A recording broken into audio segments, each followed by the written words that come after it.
Wunderbar! Hello. So I watched Yoga Hosers. Big Kevin Smith fan. For those of you who haven't been, who have been following my channel for a while, who have been, I should say. You know, I started doing, started really getting into the whole YouTube thing because of Kevin Smith, and doing this series called Dear Kevin, which you can check out in the my video channel page. There'll be a link for it at the end of the page, end of the video. I'm gonna start talking properly. Jesus, Yoga Hosers scrambled my brains. At the end of the video, there'll be a button you can click on that shows that'll take you to my Dear Kevin page. For my Dear Kevin fans, I stopped doing that series. I'm gonna come back to it. I will be covering Yoga Hosers more in depth there, like an actual big Kevin Smith fan and all the nitty gritty and, you know, inside jokes and all that stuff. But I gotta get the Blu-ray first. I gotta watch the behind the scenes. I didn't do that to watch the movie. I missed it in theaters. I'm not even sure it played in Austin for more than like a minute and a half. I'm watching it on Netflix. Here it is. So here we go. Yoga Hosers is fucking silly. No doubt about it. You gotta know that going in. For those of you who are Kevin Smith fans, you know that he's gone off the deep end a little bit, but in kind of an amazing way. Ever since the end of this universe with Clerks 2, he's been kind of trying to figure out what he wants to do, like what's next. And what he's settled on is these fucking weird, obscure, goofball horror movies set in Canada. At least he's got 3 of them planned. This is the second. If you haven't seen Tusk, it's referenced throughout this movie. Tusk is the movie with Justin Long, where a man is turned into a walrus. Spoilers. This takes place in the same universe. The characters, the main 2 characters in this movie, are introduced in that movie. Johnny Depp's Inspector character is introduced in Tusk. And tonally, it's sort of similar. Tusk takes itself more seriously at times. It's a more legitimate horror movie at times, and has a lot of emotion to it. It's a rated R flick for adults. This is not that movie. This is a kid's movie. It's a teenage movie. Kevin Smith described it as, you know, The Breakfast Club meets Gremlins. You know, a John Hughes, this movie's for teenage girls kind of thing. Now, I'm not a teenage girl. I've never been a teenage girl, so I have no idea what they think of it. I'm probably going to get around to making Rachel watch this, because it's just weird, and it's short. It's an hour and 27 minutes, so as far as like an oddity goes, like just watching a fun, silly, what the fuck kind of movie, totally worth the hour and 27 minutes. Everyone's got Netflix, or you're borrowing a friend's. It's worth the hour and 27 minutes just to fucking watch the weirdness. So, the plot of Yoga Hosers. 2 girls who work at the A to Z, aka the Quick Stop. 2 high school girls named Colleen. They're both named Colleen. They're best friends. They work at the convenience store. Through hijinks, weirdness, and plot, must save the world from Nazis. Essentially, that's the plot of the movie. Is they gotta try and save the Nazis. Save the Nazis. They gotta try and save the world, Canada in particular, from Nazis. If that doesn't sound like your kind of thing, if you don't like the idea of a silly screwball high school movie about a couple of teenage girls fighting Nazi monsters, then maybe you probably shouldn't see it. And when I say Nazis, I don't mean that there are Nazis in this. I mean that there are little 12-inch bratwurst things that are alive, like bratwurst zombies, that worship Hitler, and they scream Wunderbar, and they kill people. That's what's the threat of the movie, sort of. There's also like a big bad boss, which I'll talk about later. So, if you don't like the idea of some critters, you know, some gremlin-type monsters, some little monster things that are serving Hitler and out to destroy Canada, if you don't like the idea of a couple teenage girls using attack yoga to destroy Nazi bratwursts, or bratsies, then you probably won't like the flick. It is fucking silly. It is tongue firmly planted in cheek. This is the kind of movie that, like, the score is heavily referencing The Shining. You know, they throw one of the bratsies in a microwave, directly referencing Gremlins. The dialogue is all over. It's very John Hughes. It's very much like, we're in high school, and here are the archetypes of, like, the cool kid, and the teacher, and the principal who's hip. You know, I was going to say it's not very original, which is not true at all. It's very original. Holy shit, it's very fucking wacky, this movie. But it's got a lot of tropes that you're familiar with. So, it's a really easy watch. The 2 main characters are played by Lily Rose Depp and Harley Quinn Smith. Best friends in real life. Johnny Depp's actual daughter and Kevin Smith's actual daughter. They're the two leads. They are charming as fuck in the movie. Their chemistry's really good together. They sing a few times in the flick. They're in a band. They're really fucking fun to watch. I've seen some reviews that are like, the biggest problem with this movie is those characters are fucking obnoxious. It didn't bother me. I thought they were pretty amusing and really easy to watch and likable. I was rooting for them. As much as I could in a movie where like the stakes are so low and I'm not sure what their goal is. The trailer, if you've seen the trailer, it's set up that they've been invited to a senior party, a year 12 party because it's set in Canada. Eh? Oh yeah, that's the other thing. If you don't like Canada jokes, then you're not going to like this movie. It's jam-packed with Canada jokes and hosers and takeoff and yeah. I like all that shit, so I enjoyed myself quite a bit. So the plot, I suppose, is the two girls are invited to a senior party. So they're going to take the night off from their convenience store gig, but at the last minute they're forced to work. And while they're working that night and missing the senior party is when the Nazi bratwurst things invade. So, for the first half of the movie, I was invested. I was waiting for the fucking Nazi shit. But I was also just like, yeah, I want them to go to this party. I want them to... I understand the minimum wage drudgery of working at a convenience store. I get it. Like, I wanted them to go out and have fun and enjoy themselves and, like, their minor, stupid 16-year-old, 15-year-old goals. I wanted them to accomplish them. And then halfway through, the movie kind of goes off the rails in a lot of ways. There's a big old action sequence. It's a lot of fun. The plot of will they meet up with the pretty boys and become popular goes off the rails, and it becomes thoroughly a whole other thing where they gotta fight monsters. And in that situation, the tone gets even sillier, if that makes sense. The first half is silly, but it's high school girl silly. The second half, it becomes a fucking cartoon, and the stakes change from very minor, like, I hope the girls get to go to the party, to very big, which is I hope the girls can save the world, but the movie gets even fucking sillier. So it's hard to kind of give a shit in, like, that traditional way. I'm of the opinion that silly movies can be a blast. And just because a movie is silly and not taking itself too seriously doesn't mean that you can't be invested in the story and rooting for them. In this movie, yeah, at a certain point, it's like, I just enjoy hanging out with the characters, and I want to see what happens next. But, like, I'm not, like, thoroughly invested in the characters. So obviously I mentioned it's John Hughes, it's Gremlins, it's that kind of stuff. To me, it feels a lot like the kind of cartoons I grew up watching.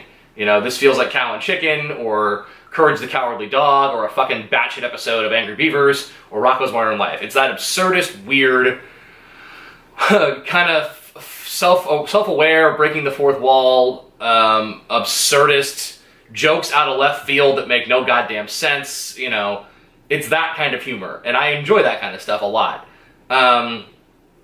Like, there's a joke in the third act where the big villain shows up, and the big villain is a Nazi guy, and he has got a really thick German accent, but in order to, like, make himself more friendly, he starts doing celebrity impersonations. And he starts doing Al Pacino, and the two teenage girls have no idea, who is Al Pacino? And one of them goes, he's an actor, he was in The American President. And the movie keeps going, and I was like, no, he's not! Al Pacino's not in The American President! What the fuck? And that made me laugh. So yeah, it's just really off-the-wall, silly fucking jokes like that. As far as, people shit all over Kevin Smith, if you go watch my Dear Kevin reviews, you'll know that people shit on him constantly about his visual style. This movie looked fucking good. Like, it's the same guy who shot the director of photography of Moonlight, the guy who's nominated for an Oscar right now for shooting Moonlight, also shot Yoga Hosers. It's gorgeous. It looks really pretty. It's Technicolor, blam, wow factor.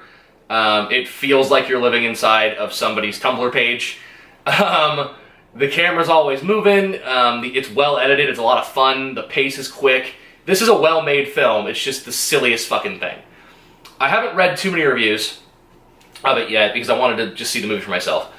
But I know that it got really shit on at, like, film festivals, and it's got like a 12 on Rotten Tomatoes. Come on, guys, really? Like, how can you hate something like this? If you don't like it, that's fine, but, like, it is what it is. Like, it's a silly fucking movie, but it's a well-made silly movie. Like, it's intentionally, I won't say it's intentionally bad, because I don't think it's bad, but, like, everything about this movie is the way it's supposed to be. So, yeah. The only thing I will say in terms of, like, things to hate about it, and I get this, and it's the one thing where I'm like, come on, Kev, stop doing this. There's a recurring theme in this movie, and I would say maybe in his work, but, like, very much in this movie. of shitting on critics. Like, who gives a shit what critics think? It's funny for a bit. It's really funny when you see Kevin Smith at like a podcast or doing an interview or something like that. It's fun to hear him be like, fuck them. Like, they're not even trying. Like, you know, making a movie is hard enough. Like, always encourage, blah, blah, blah. In a movie, it just comes across as a little bit fucking whiny. Now, granted, I don't know if that was his intention, was to like shit. Like, he knew he was making a movie that they were going to hate, so he just was like, fuck it, I'm just going to make fun of critics. But it comes up more than once. Like, the Johnny Depp character, the inspector, he wrote a book based on the events of the first of Tusk. And he's got a long monologue about, like, I got one good review, and all the other critics hated it. And the motivation behind the main Nazi bad guy at the end, the guy who does the impersonations, his motivation is he hates critics. He wants this big new monster he's made to go out and murder every critic in Canada.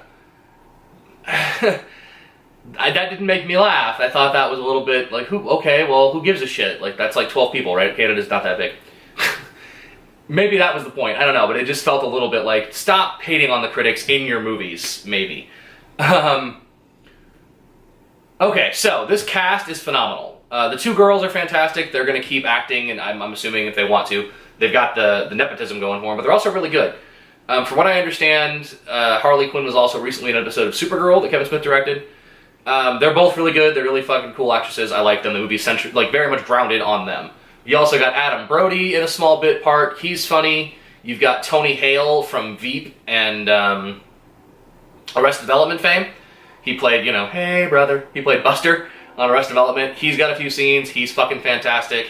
Natasha Lyonne, the girl from the American Pie movies, and she's currently kicking all the ass on Orange is the New Black. She's in it. Johnny Depp is fucking weird and crazy.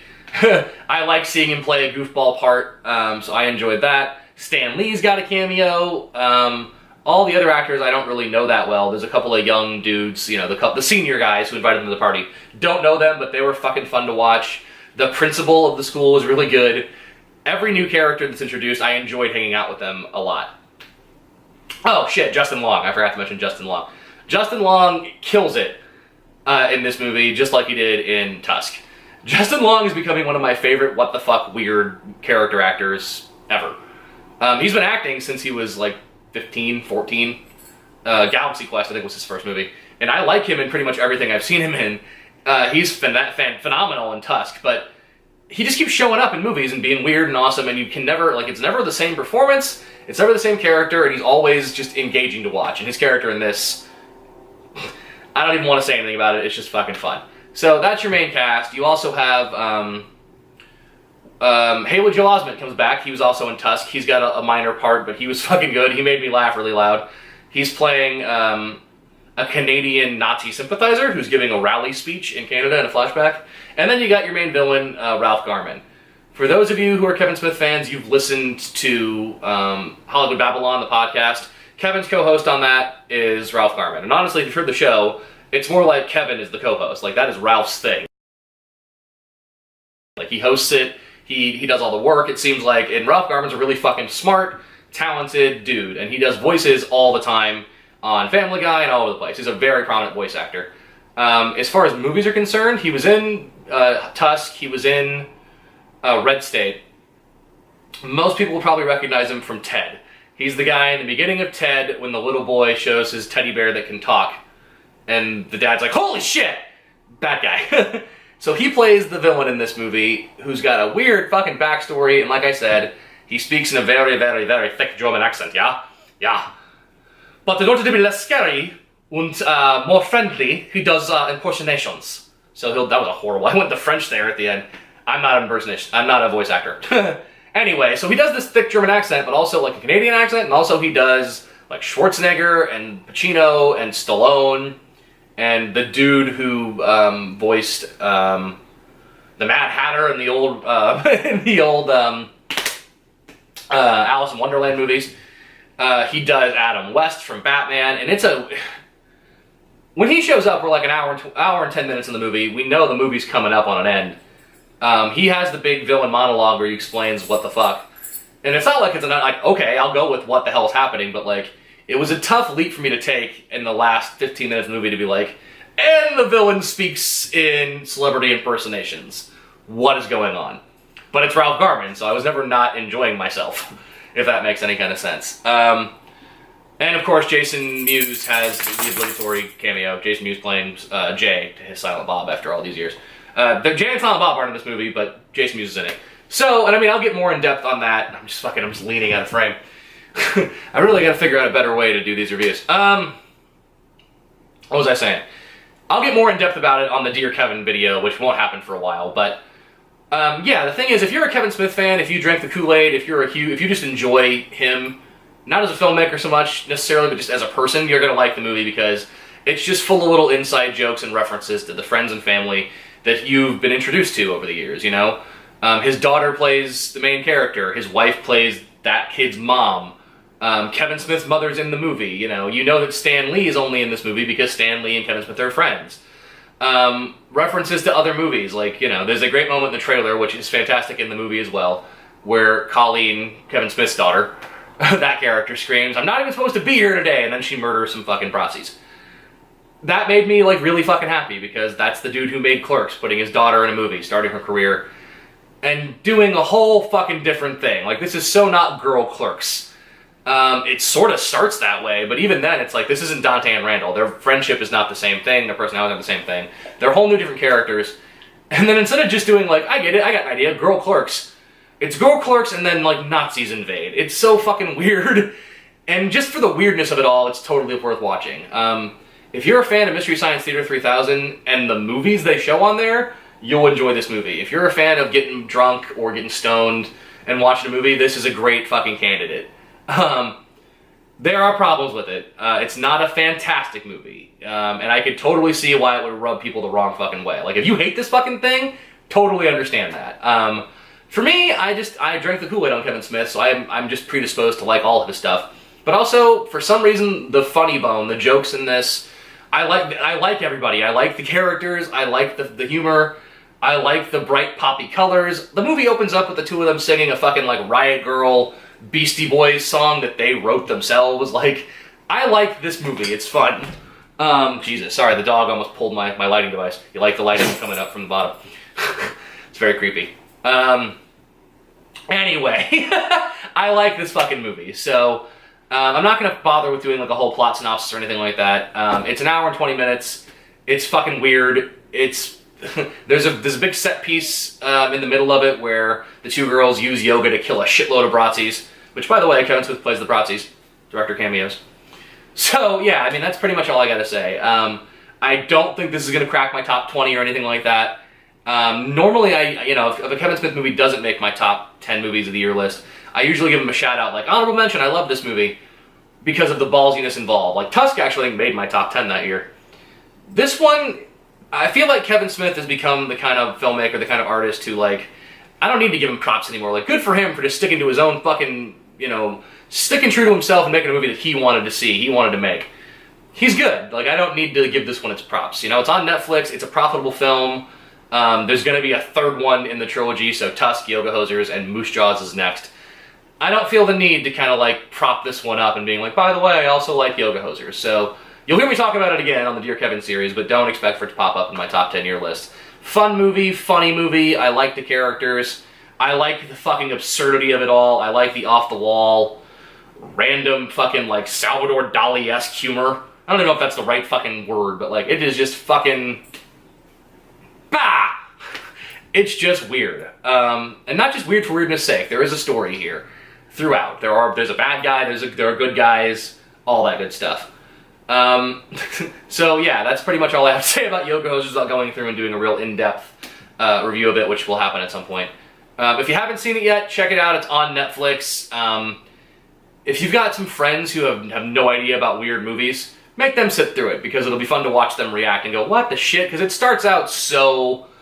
not cliche, but so familiar. It starts out just okay, a couple of fucking girls, and they've got their phones, and they're in a band, and they hate their job, and they're smartasses, and they're better than everyone else. And then the fucking thing just starts to go... from where it starts to where it ends is such a fucking weird journey. And that alone makes it worth the watch, besides the fact that I also enjoyed pretty much everything in this flick. So, that's all I have to say.